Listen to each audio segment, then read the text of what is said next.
The pick is in with the number 19 pick in the 2024 NFL Draft. The Los Angeles Rams select Jared Verse, edge rusher out of Florida State, and we're breaking all down, grading the pick. Was it the right pick? That's coming up next here on Locked On Rams.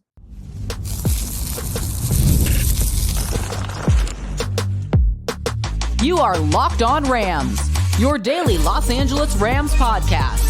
Part of the Locked On Podcast Network, your team every day. What is up, Ramlin? Welcome to another episode of Locked On Rams, your daily podcast covering your Los Angeles Rams. Free and available wherever you get your podcasts. Locked On Rams, part of the Locked On Podcast Network, your team every day. We're also available over on YouTube, so if you haven't yet, do us a huge favor and subscribe to the Locked On Rams YouTube channel. Hit that subscribe button, hit that notification bell, hit that like button, trying to get to 13,000 subscribers. And also, how do you feel about Jared Verse with the Rams' first pick? Give us a grade down below. My name is Doug McCain. You can follow me on X and Instagram at DMAC_LA. I've been covering LA sports for over a decade. SI, Dodgers Nation, 24/7 Sports. And as always, I'm joined by the Rams pre-half and post-game show host for the Rams flagship radio station, ESPN 710 LA. He's entering his 9th season covering your Los Angeles Rams. The people's champ, Mr. Travis Rogers. You can follow him on X at Travis Rogers. And on today's show, we're breaking down the pick. The Rams selected Jared Verse, edge rusher out of Florida State. We're going to grade it. We're going to talk about why they made the pick. We're going to break it all down. But first, this episode of Locked On Rams is brought to you by LinkedIn Jobs. LinkedIn Jobs helps you find the qualified candidates you want to talk to faster. Post your job for free at linkedin.com/LockedOnNFL. That's linkedin.com/LockedOnNFL to post your job for free. Terms and conditions apply. All right, Travis, let's get right into it. The Rams selected Jared Verse, edge rusher out of Florida State at the number 19 pick. They addressed one of their glaring needs. And my first big takeaway about all of this, Travis, we talked for months. We didn't think the Rams would stay at 19. We thought either they'd trade up or they'd trade down. But what did the Rams do? They acted like a normal NFL team. They waited till their pick at 19. They picked a player that addressed the need. It was a little refreshing to see them do that. It's funny. I think we mentioned every single college football player that was going to be in the draft over the last several weeks, and I don't think we said Jared Verse's name once.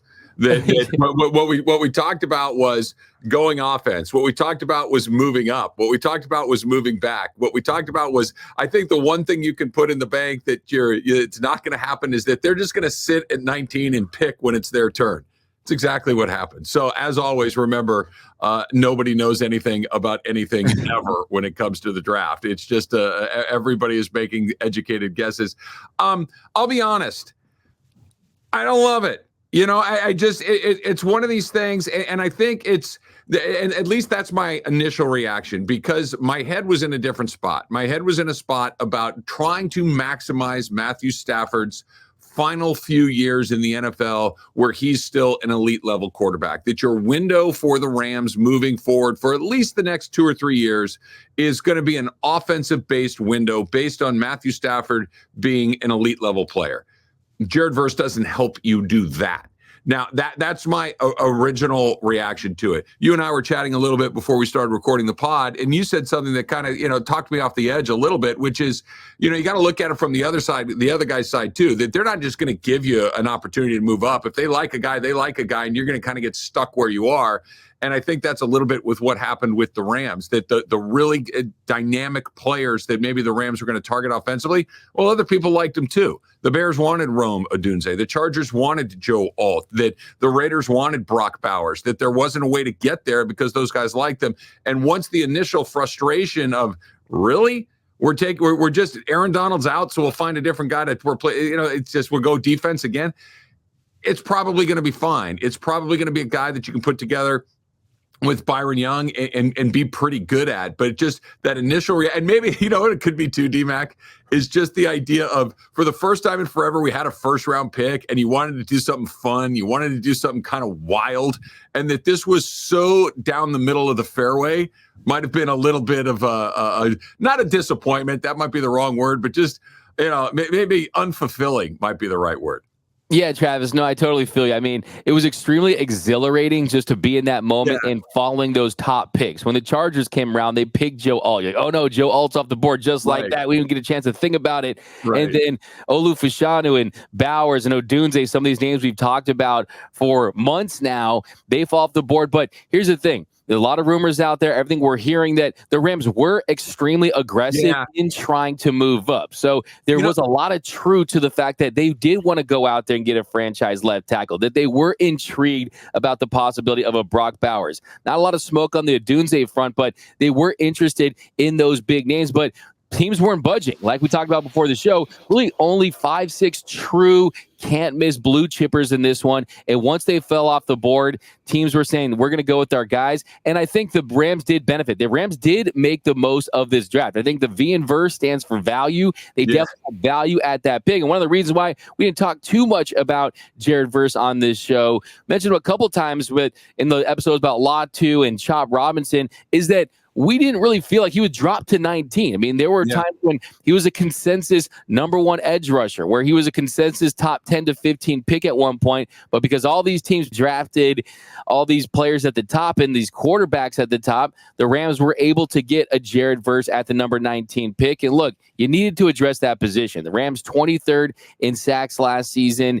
You needed to pair someone with Byron Young to find a way to solidify that part of the field. And the cool thing about him is you can use him as the outside linebacker. He can put his hand in the grass. He's a very versatile player, a high floor player. But yeah, I agree with you in the sense that it did feel like Matthew Stafford going for the Super Bowl. Can you get that franchise left tackle? Can you get that offensive weapon that puts his offense on another stratosphere? Didn't have that, but you still addressed a major need. And how about this? This is what the Rams do. Last 8 years, they only draft players named Jared in the first round. I like that. I like that. You bring up a good point that I think, if you're a little bit just like, really? Okay, we filled the need with a guy at the pick that we had already. And once the normalness of that kind of fades off, I think you bring up a really good point, which is, they did try to make a splash. And it's not lip service, right? It's not something that you hear and you go, oh, yeah, sure you did. We know the Rams are hyper aggressive. We know that they're willing to move up because they've done it over and over and over again. They just couldn't find a dance partner that they wanted to move. It's not like they just sit there and were, eating pizza in the war room and forgot to pick up the phone and call people. It wasn't that. It was, there wasn't a deal to be made. There wasn't something to get done. And when you hear all these reportings that they're calling around, and starting early yesterday morning, there were Rams aggressively looking to make a move. I believe all of that because they're typically aggressive. It just wasn't there. And, look, sometimes the best thing that happens is you try to get something done and it doesn't happen and you end up doing the quote unquote normal thing. And maybe this is one of those times because, like you said, Jared Verse is a nice player. Jared Verse is going to play in the NFL for a long time. I think he'll have a very positive impact, but it wasn't that super sexy thing that I think a lot of people were excited for. And the positive side, like you said, sometimes the best moves are the ones you don't make. You didn't have to spend any draft capital, and you still addressed a major need. If Jared Verse does what a lot of people think he's going to do and goes out there and performs, and his bust potential is extremely low and his floor is extremely high, and he's a potential Pro Bowler, all-pro player, this is a great pick for the Los Angeles Rams. But if you wanted a Joe Alt, you shouldn't have won 10 games, right? So that's kind of the truth about that. It's like there's a world where Joe Alt was never on the table. They made one call, answer was no, that was that. Same with Fashanu and some of these other players. So I still think that where they were at 19, they got potentially what could be the best edge rusher in this draft. And if that turns out to be the case, then this was a major W for the Rams. I think it was a safe pick. It was a sensible pick, kind of like what we saw last year with Avila. And the good thing is you fill a need. And now the most important thing is what do you do in day two? But coming up next, we're going to break down Jared Verse a little more here that Sean McVay had to say about Verse, and we're going to grade the pick. That's coming up next here on Locked On Rams. When you're hiring for your small business, you want to find quality professionals that are right for the role. That's why you have to check out LinkedIn Jobs. LinkedIn Jobs has the tools to help you find the right professionals for your team faster and for free. Think about when you find the right person for that job opening, right? We're talking a lot about the draft right now. You're looking for your next big thing.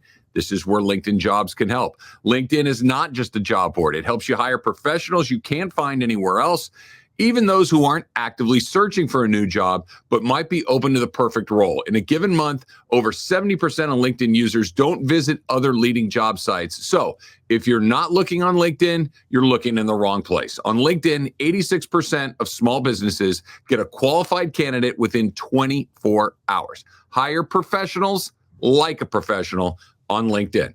Post your job for free at linkedin.com/lockedonnfl. That's linkedin.com/lockedonnfl to post your job for free. Terms and conditions apply.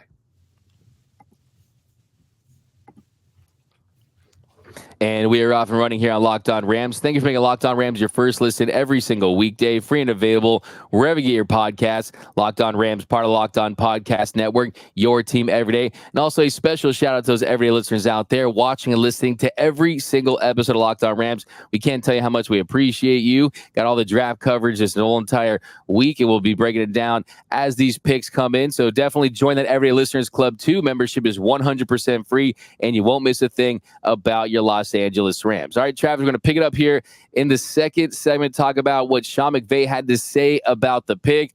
McVay said that at the start, they're going to play him at the outside linebacker spot in the Rams 3-4 scheme. They're going to see how he adjusts once they put the pads and the helmets on and see how he adjusts to the NFL game. He said about Verse, I think that's to be determined. We're going to start him at the edge. He'll play outside linebacker in our base defense. He'll play end. He does have some flexibility to be able to slide and reduce down and play over guard, but I think we'll see. We'll get him in there and just see how he adjusts. So kind of my takeaway from McVay's comments is they like his versatility, and they're going to just see what he can do, and they're going to optimize his skill sets. Yeah, I think that's something that the Rams have been pretty good at finding, right? Is finding somebody that can do a few things and do them pretty darn well, right? Just to think about, let's go back to last year. Steve Avila comes in. He's your starting left guard from opening day. He plays every single snap of the entire season, and we're coming into next season, and he's your center. They like guys that can move around. They like guys that can do multiple things along the way. Maybe this isn't the perfect example because I know Rams fans have been a little bit frustrated with him over years, but think about a guy like Joe Nopum who can slide up and down all over the line. You like guys that can do a lot of different things. And if Jared Verse can line up at outside linebacker, great. If he can line up on the corner, on the edge of the line, great. If you can occasionally slide him into the middle and play over a guard like Sean McVay said, great. It gives you a lot of flexibility if you have a player that can do more than one thing. And I think that's what he brings more than anything is, hey, look, we got a lot of different ways to use this guy, and one or hopefully more than one of them, they're going to turn out to be pretty good. And that's where it is for me. Are they going to be pretty good? Are they going to be a star? Do they have the potential to be elite? I think that this was a safe pick in the sense that, like we said in the first segment, his bust potential is low just because of his physical tools, his durability, his production level at the college level. But I do think that if you look at his physical profile, if you look at his measurables, you see, look, they stack up with Will Anderson Jr., the Texans, who was the rookie of the year. You've heard some comparisons to Javon Curse. If you look at some of his measurables of a 79.5-inch wingspan. He's 6'4". He's 254. If you look at some of his, 40.5-inch vertical, a 4.58 40, a 1.61 10-yard split. Those are impressive numbers. I think it's a potential to be explosive. The question I have is he going to be a star? Of course, we need stars here in Los Angeles because we know that this is a team that they were interested in Brian Burns. They were interested in some of these elite edge rushers, and we know that they have told us they want an elite player at that position. Yeah, and hopefully that's what he becomes. Hopefully, your number one idea is what it turns out to be, that he can be everything that you just described, that we are comparing him to those players that you just talked about, and they found their guy exactly. And this is just, look, the draft was exciting this year. We're going to have, today you got more. Over the weekend, you're going to have more. The Rams are going to have a whole bunch of draft picks all over again, much like they did last year. the fact of the matter is you almost have to wait a couple of years before you know exactly what it is you got and what exactly is you don't have. Like Puka Nacua was a 5th-round pick, and other than maybe you, Doug, maybe other than you and Sean McVay, nobody was saying, oh, hey, look, they got this guy at a BYU that's going to absolutely kill us. Like, yeah, who knows, right? Kobe Turner shows up, and it's like, yeah, okay, it's an interesting project. Turns out he's fantastic. You just don't really know. We've seen the opposite be true, where you get a guy and you're like, that's it? But you got to see him play, and you got to see him play for probably more than a season. You got to see him play for a couple of years. Hopefully the top expectation is what all of these guys are. That's what every team is looking for. But we know that doesn't happen very often. Usually it's somewhere one way or the other, much better than you thought, or it's, that's not even close to what we thought we were going to getting. But it's the only way you're going to find out is through time. Absolutely. You need time, and you also have to just kind of feel good about the bargain, the value of it. And also, too, they got one of the edge rushers that I think if you look at his skill set, he's the most dynamic as far as what he can do. I mean, everyone wants an edge rusher and get to the quarterback. This is someone who can be a strength in the run game compared to some of the other guys that were available. Maybe not quite as bendy, but he has a reputation as a hard worker. I like his story. Kind of want to get your opinion on that, of course. He goes from Albany to Florida State, and then that Florida State team takes off. He's one of the reasons why they were right there in the national championship mix before they lost their quarterback. So I think that's something that this Rams organization kind of looks at too. I mean, you see Byron Young last year, Dollar General Manager. I mean, they like guys that have character, guys that have work ethic, and he certainly has a great reputation for that.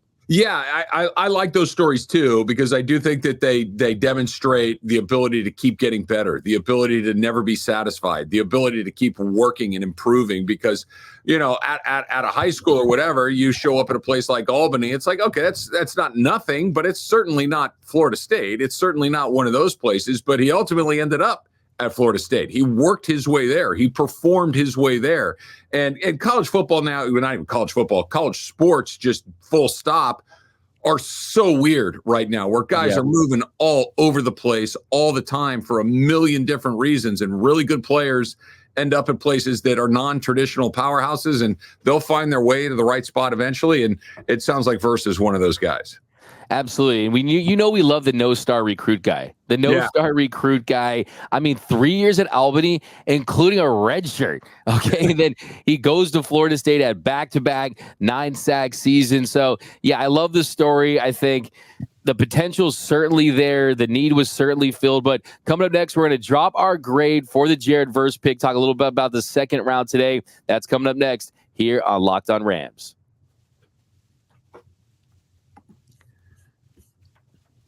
All right, so we're all competitive, right? We want to pick the right player in the draft. We want to make sure that we win all the things that we do. So we've all got this little competitive side, and that, of course, includes me. And my competitive side, it's a big fan of Monopoly Go. I'm sure you've heard of it. It's been downloaded over 150 million times. Let me say that again.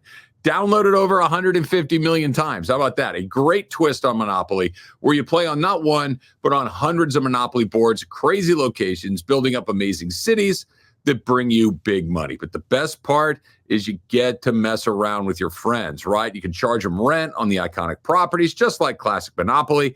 And you can also heist their vaults to get the riches for who? For yourself, right? And the leaderboards show you who the biggest Monopoly tycoon is. But it's not just the competitive side that loves it. You can team up with friends. You can team up with people all around the world in time tournaments to earn huge rewards. So get in the game. Join your friends. Download Monopoly Go right now for free on the App Store or Google Play. And welcome back to Locked On Rams. Thank you for making Locked On Rams your first listen every single weekday, free and available wherever you get your podcast. So coming up on this segment, Snead talked about the pick too. I found this very interesting, Travis. They didn't do any private workouts with Jared Verse, and Snead said that they were trying to be stealth with it. He said they were trying to keep it close to the vest, their interest in Jared Verse. He said, we tried to go stealth with it, but like Sean mentioned, he's one of those players that from the vetting process, he was really it's all subjective, but one of our highest rated guys in terms of intangibles off the field, Also, it transcends to where you rate someone, some of the things that aren't necessarily physical talent, but let's call it competitiveness on the urgency side of the field. He rated very, very high. So it feels like the Rams got one of their top targets in this draft. So you got to feel good about that. Sure. Can I offer some counter suggestions? I want to see the general manager go, yeah, we got a lot of concerns about this guy. I don't know. We had to pick somebody. Everybody loves their guy. Everybody loves their guy. Everybody loves their guy that comes in and he's this, he's that, he's the next thing. He's a time. Nobody knows. The draft is nuts. The draft is crazy. Nobody knows who's going to be good. Nobody knows who's going to be bad. Everybody loves their guy the day of the draft. Everybody got the guy that, we never thought he'd be here when it was our turn to pick. Yeah, sure. Okay, fine. Let's wait. Let's find out. And this is the part of this whole thing. It's exciting. I get it. But until I hear somebody go, everybody raves about their guy. You know what I mean? So I'm glad they like him. I guess I believe them that they like him. Let's see what it looks like when they play football.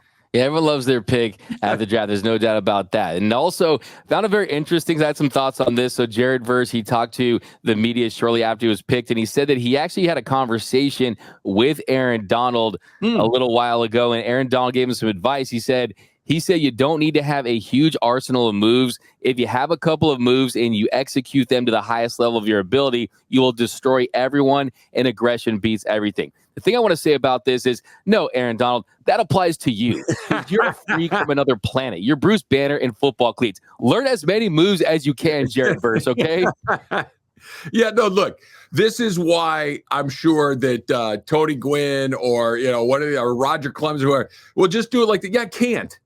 I can't do that. I'll tell you a quick story, and this is the first ever golf-related story on the Locked On Rams podcast, but I think it applies. I have become friends with, over the last several years, with Steve Elkington, who played on the PGA Tour for a very long time, won a major championship here in LA at Riviera, won the PGA. And a younger player came up to him a couple of years later when they were playing at Riviera again and said, hey, Elk, I noticed you never drive the green at 10, which is a short par 4. I was just wondering why you don't ever try to hit it on when most of the field is trying to drive it on the green. And he goes, because I can't. And it was like, oh, okay, you got to figure out what works for you, right? You got to figure out what works for your game. So if you're Aaron Donald and you got one or two moves and you can lift small buildings in the palm of your hand, then go do that. If you're a mortal, you're probably going to need a few more things in there. But I do like the line of aggression beating everything, because I think that's a great point. That there's that ferocity that Aaron Donald play with. I do think that maybe you can't get to that, but you can get close to that through effort and work. And everything I've heard about Verse is that he's willing to do the work. Yeah, and that's important because this is an organization that's steeped in its culture, right? And we know that Sean McVay and this organization, they expect greatness out of these players, and that's the first-round pick. It's the highest pick since 2016. So, yeah, for me, as far as the grade, things I'm considering here is you couldn't execute the trade-up, but it factors in for me that they tried, that they were aggressive. It just wasn't an option for them. You can offer as many picks as you want. Teams have the right to say, no, that's their pick. So, based on where they picked him up, you possibly got the best edge rusher at 19. Look, next year's draft, you don't have a ton of quarterbacks. Probably not going to have this many quarterbacks drafted. Verse is going to be higher. He had a first-round grade in 2023. So based on that, I'm going to give it an A-. I think you address a position of need with a player that has the highest floor of any of these edge rushers that are available. He could go on to be a Pro Bowl level player. He has that type of potential with his athleticism and his physical tools. So it's not the sexiest pick. We didn't get the trade up we were after, but based on where they selected and what they had in front of them, I think it was the best pick at 19. I'm going to give it an A-. Yeah, I think that's about right. I might go slightly lower. I might go about a B, and for the simple reason of, the people that really study this stuff, the people that talk, that understand the metrics of this far better than I do, no one's looking at that pick and going, they did what? That's the part that can scare me a lot. There is no oh my God, they just blew their entire draft. It wasn't that. It's a good, solid pick and with some real upside, like you're talking about. It is a position of need. It's something that I think that's going to be he's going to be able to come in and play right away. So I think it's better than an average pick. I don't know if it's a great pick. Like I said, a few minutes ago, I think time will tell whether or not it was somewhere between solid to good to very good. So I'm going to kind of land on good at this point, and I'll throw a B on that. Yeah, and I think that that's fair as well. I mean, you look at the Magic 8 Ball, we need to see how he performs. You need to see how he develops. We need to see if he stay healthy. Right? There's all these things that are in play. And also, too, I think you got to see who you pick up in the rest of the draft. I mean, the second round, you can go fill that D tackle position, those big, gigantic shoes that Aaron Donald has left to fill. If you go to get a Johnny Newton from Illinois, a player like that, and just you kind of assess the quality of the rest of this draft. Because, look, if you pick up one of these receivers, I mean, Adonai Mitchell out of Texas, Lad McConkey, some of these guys we talked about, Keon Coleman. I mean, there's a lot of quality in the second round of this draft that you can address some of these needs and pick up some of these players that were seen as luxuries, right? And if those players work out, you feel really good about it. I mean, Cooper DeJean, Kool-Aid McKinstry, Alabama. I'm trying to name everyone so just in case they pick them. Peyton Wilson, NC State. Roman Wilson, offensive tackle, Blake Fisher at Notre Dame. And at some point, we hit on one of these guys. So you're going to get one. Yeah. Well, look, I really do think, and I think where the Rams have been better than average, I think where they've had a great deal of success is not just picking in the first round. I mean, obviously they haven't had a first round pick in a very long time until last night, but they find really good players outside of the first round. They find really good players outside of the first couple of rounds. That the Rams have really thrived in kind of 3 through 4, 5, and 6. That's where they found a lot of really good players. And I think that's the sign of a really good team. That's the sign of a really good draft. Is like last year, let's use this as the example because we do have a little bit. They drafted 14 guys. 14 guys made the team, right? And of those 14 guys, 4 or 5 of them had huge impacts. So that's without a first round pick. So I think that's something that the Rams can hang their hat on. And I think that's something that they can lean on moving into the next few days of the draft.